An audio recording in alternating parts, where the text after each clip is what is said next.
In an upscale neighborhood of the city, where the cobbled streets seemed carefully polished by the footsteps of the privileged, where the imposing houses stood like witnesses of ancestral wealth, was the home of Mark Duval. The house, although elegant and sophisticated, carried an understated charm, far from the ostentatious opulence of neighboring residences. It was the reflection of its owner, a black man in his 40s, whose quiet charisma and imposing stature had always known how to command respect, even without trying to be noticed. Mark was not just a successful businessman. His journey had been marked by sacrifices, constant battles against prejudice, and an unwavering desire to succeed in a world where his skin color often represented an invisible but omnipresent obstacle. Yet he never let that define who he was. He had established himself in the business world with a sharp intelligence and an impeccable work ethic, thus becoming a model of success and dignity. But beyond his thriving business, Mark had chosen to become deeply involved in his community. Every week, he spent time mentoring troubled youth, providing them with opportunities and advice that many would never have gotten in a system that tended to ignore them. He was a devoted father to his children, a strong father figure who taught them not only the importance of education, but also the value of perseverance and dignity. Mark embodied greatness not only through his success, but through his commitment to uplifting others. His involvement in the community was well known. The young people he had accompanied were often the first to defend him, to recognize in him the example of a man who had faced adversity with quiet strength. Mark never let himself be carried away by anger, nor by the need for recognition. He was a cornerstone, strong and calm, built not on ease, but on effort and resilience. The neighbors who had taken the time to know him respected him deeply, but for some, he remained a mystery, an enigma in a world where success seemed to belong only to the few who had the codes. This contrast between the apparent simplicity of his life and the depth of his accomplishments was something few understood. One autumn afternoon, while the leaves of the trees were adorning themselves with their golden and red hues, Camille Lefebvre appeared in the neighborhood. The only daughter of a high society family, Camille had been raised in a golden bubble, protected from the realities of the outside world by her parents' wealth. She never had to fight for anything. Her world was one of privilege, elegant parties, designer clothes and vacations to exotic destinations. The way others looked had never been more than a reflection of his status. For her, the world seemed to revolve around those, like her family, who had wealth, power, and an unalterable reputation. But what she didn't know was that life wasn't measured only by these external elements. She had never met someone like Mark Duval before, someone who, through his calm and dignity, exuded a form of power much more authentic than anything she knew. That day, Camille got out of her luxury car with her usual slightly haughty air, thinking that the street belonged to her. She wore black sunglasses that hid her gaze, but they couldn't hide her arrogance. As she crossed the street, she saw Mark, who had just come out of his house. Dressed simply in a thick wool coat and dark jeans, he exuded an aura of calm that stood in stark contrast to the hustle and bustle around him. Camille stared at him for a moment, then, as is often the case in such situations, she couldn't help but comment, this time with a slight hint of contempt in her voice. "You here in this neighborhood? You must have been very lucky to be accepted in these places. I couldn't live without these privileges." Mark looked at her, his calm gaze resting on her like a calm sea, but infinitely deep. The silence between them was palpable, almost dense, before he responded.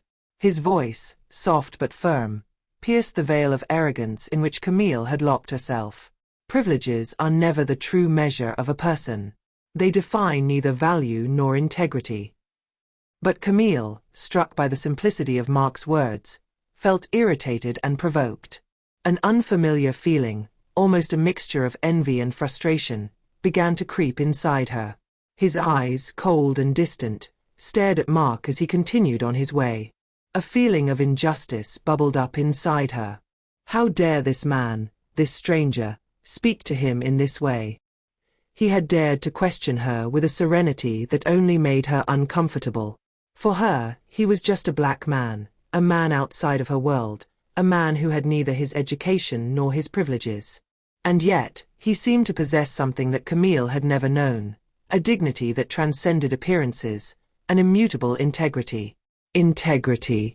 You must really be making me laugh, she said sharply, her arrogance clearly on display. You know nothing of what it's like to live in a world like mine. You will never measure up to me. His words struck like a whiplash, a desperate attempt to bring Mark down to his level, to reassert his own power and social position. Mark does not react. He turned slowly, continuing on his way without looking back. He knew there was no value in entering into a futile exchange. He knew that Camille's anger only fueled her own prejudices, those that had always defined her in her golden world.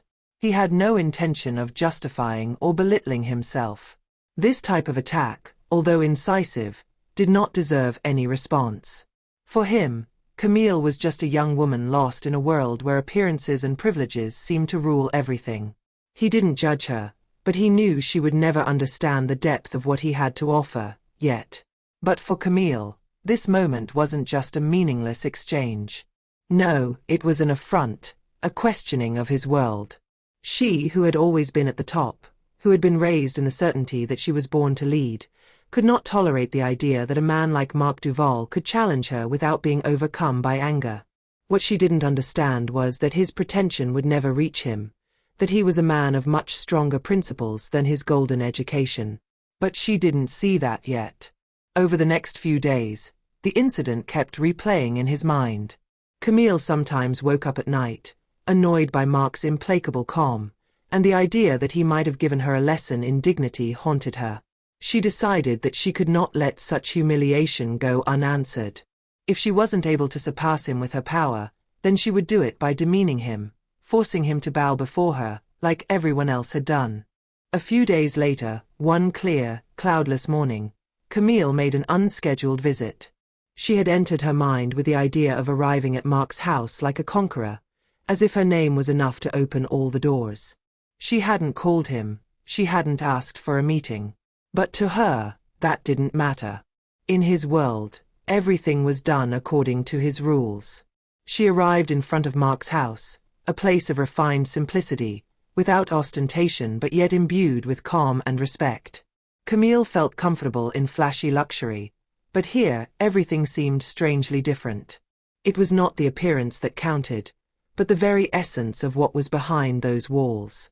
Without waiting for an invitation, she pressed the doorbell. When Mark opened the door, he welcomed her calmly, as if he had anticipated her visit, as if he had seen beyond the appearances and motivations of this young woman. "Hello, Mr. Duval," she said in an almost condescending tone. "I wanted to see you. I'm sure there's a lot to discuss." She walked in without asking, looking him up and down. The hall was bright, the interior soberly decorated, but everything was discreetly elegant, without frills. Camille, observing the carefully chosen furniture, could not help but judge. She sat down on a black leather sofa, with that detestable ease she had when she knew she was at the top. She scanned the space, casting silent judgments on everything around her. "It's not really my style, I must say," she said after a moment, her words sharp as blades.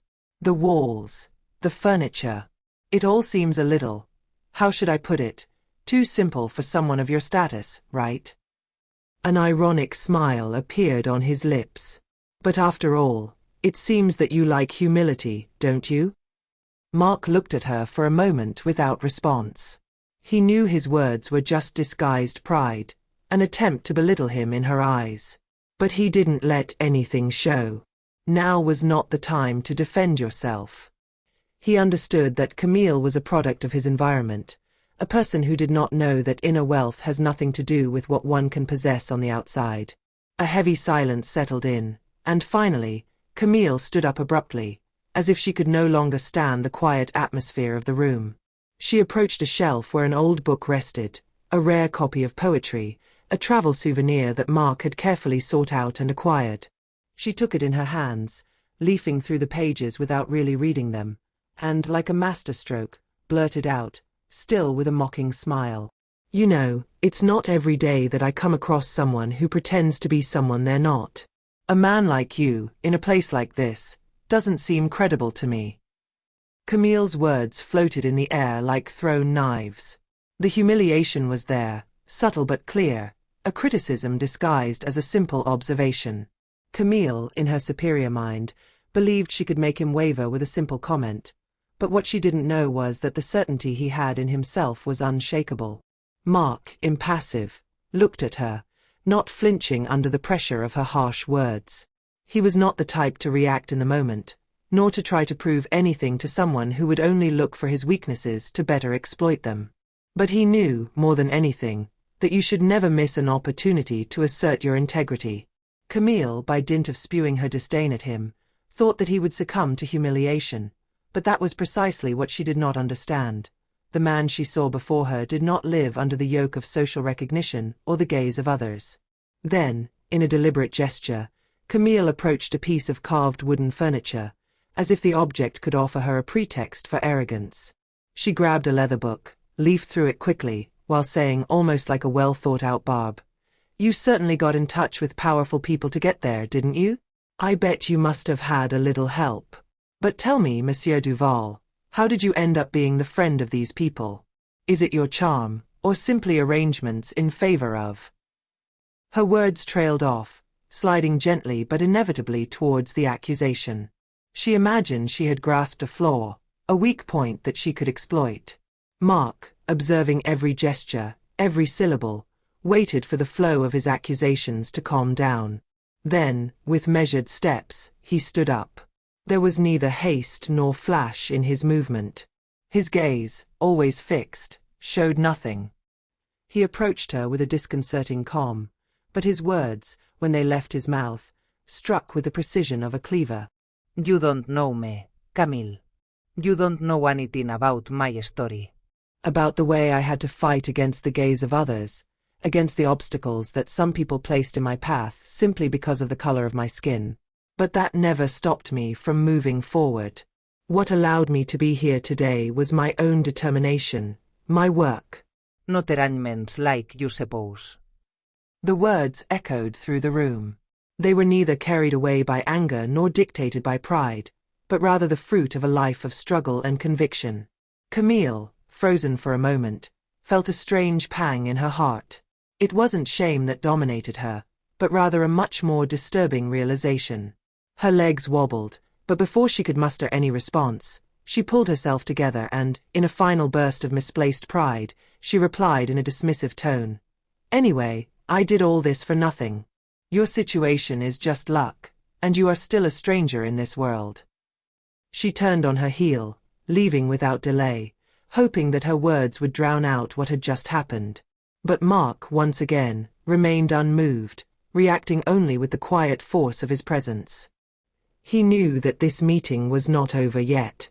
A few days later, a major charity event took place in the city, organized by a prestigious education foundation. Camille, still a little caught in the shadow of her arrogance, went to this event, dressed in her best suit, conscious of her social status.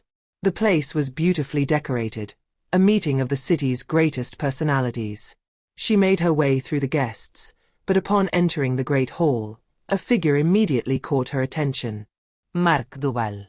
But what she didn't understand, what hit her like a hammer blow, was that he was there not as a simple guest, but as the guest of honor. A man recognized and respected for his involvement in major social causes. Mark was not simply a participant in this world. He was a driving force. He was the one who gave disadvantaged children access to quality education. He was the catalyst for change, not just a lucky bystander like she had thought. Camille, eyes wide, observed the hugs and congratulations addressed to her.